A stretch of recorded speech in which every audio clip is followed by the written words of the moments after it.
ನಮಸ್ಕಾರ D billions, ಹೆಂಗಿದ್ರೆ ಎಲ್ಲ ಚೆನ್ನಾಗಿದ್ದೀರಾ? ಇವತ್ತು ಬೆಳಗಿನ ಬಾಡಿಗೆ ಗಾಡಿ ಫುಲ್ ಲೋಡ್ ಮಾಡ್ಕೊಂಡು ನೋಡ್ಕೊಳ್ಳಿ, ಹೆಂಗೆ ಫುಲ್ ಲೋಡ್ ಮಾಡ್ಕೊಂಡು ಅಲ್ಲಿಂದ ಹೋಗಿ ಇಳಿಸ್ಬಿಟ್ಟು ಎರಡನೇ ಬಾಡಿಗೆ ಎತ್ಕೊಂಡಿದೆ ಟ್ಯಾಂಕರು, ಮತ್ತು ಒಂದು ಸಣ್ಣದೊಂದು ಬಾಕ್ಸ್ ಇತ್ತು ಇಳಿಸ್ಬಿಟ್ಟು ನೆಕ್ಸ್ಟ್ ಮೂರನೇ ಬಾಡಿಗೆ ಎತ್ಕೊಂಡೆ ಗುರು.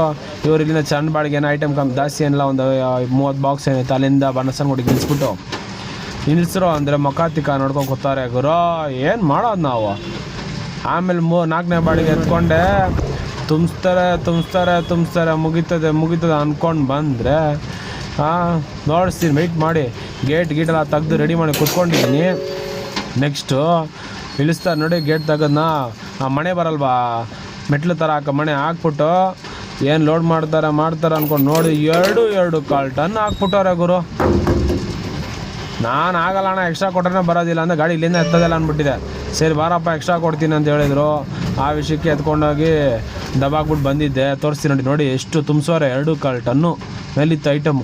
ಸರಿ ಎತ್ಕೊಂಡೋಗಿ ದಬ್ಬಾಕ್ಬಿಟ್ಟು ಬಂದ್ಬಿಟ್ಟು ಇನ್ನೊಂದು ಬಾಡಿಗೆ ಸಿಕ್ತು, ಅಲ್ಲಿಂದ ಎತ್ಕೊಂಡೆ. ಇಲ್ಲಿ ಶೀಟ್ ಹಾಕ್ತೀನಿ ಅಂದ್ಬಿಟ್ಟು ಬೇಜಾರು ಮಾಡಾಕ್ಬಿಟ್ರು. ಅನ್ಲೋಡಿಗೆ ಜಾಗ ಹೋಗಿ ಅನ್ಲೋಡ್ ಮಾಡೋಣ ಅಂತ ಅಂದ್ಕೊಂಡ್ರೆ 2 ಅವರ್ ನಿಲ್ಲಿಸಿ ಸತಾಯಿಸ್ಬಿಟ್ರು ಗುರು. ನಾನು ಬೈದು ಹಾಕ್ಬಿಟ್ಟು ಟೆನ್ಷನ್ಗೆ ವೀಡಿಯೋನೇ ಮಾಡ್ದಿರ ಮನೆಗೆ ಹೋಗ್ಬಿಟ್ಟೆ. ಆಮೇಲೆ ನಂಗೆ ಬೇಜಾರಾಯಿತು. ಮಾಡಿದ್ರೆ ಫಾಲೋ ಮಾಡಿ.